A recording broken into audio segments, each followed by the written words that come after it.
দৈত্যটি ছোট্ট মেয়েটির নাকের ছিদ্র চেপে ধরে শক্ত করে ধরে তাকে শ্বাস নেওয়ার জন্য মুখ খুলতে বাধ্য করে। একটা ভয়াবহ ভূতের হাসি প্রকাশ করার পর এটি চুপচাপ মেয়েটির লেপ খুলে ফেলল, কিন্তু যখন সে পদক্ষেপ নিতে যাচ্ছিল তখন একটি বিড়াল এসে তার পরিকল্পনা ভেস্তে দিল। অন্য পক্ষটি শাঞ্চা নয় দেখে সময়চালিত দৈত্যটি পালিয়ে গেল এবং তারপর লাফিয়ে সঠিকভাবে অবতরণ করল। তবুও এটি সরাসরি দৈত্যের তীরের আঘাত পেয়েছিল।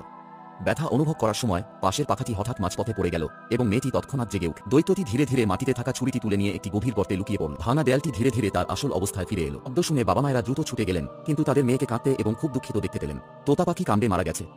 মা শুনে রেগে গেলেন।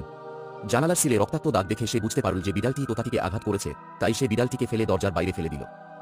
বিড়ালটি মূলত একটি পথভ্রষ্ট বিড়াল ছিল, কিন্তু যেহেতু সে হঠাৎ সেদিন রাস্তার ধারে মেয়েটির আত্মাকে সাহায্য চাইতে দেখেছিল, তাই সে অনেক কষ্টে শহরতলির ছোট্ট শহরে এসে মেয়েটির বাড়িতে ছুটে যায়।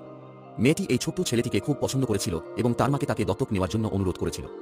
যদিও সে হতাশ হয়ে দরজা থেকে বের করে দেওয়া হয়েছিল, তবুও বিড়ালটি চলে যায়নি।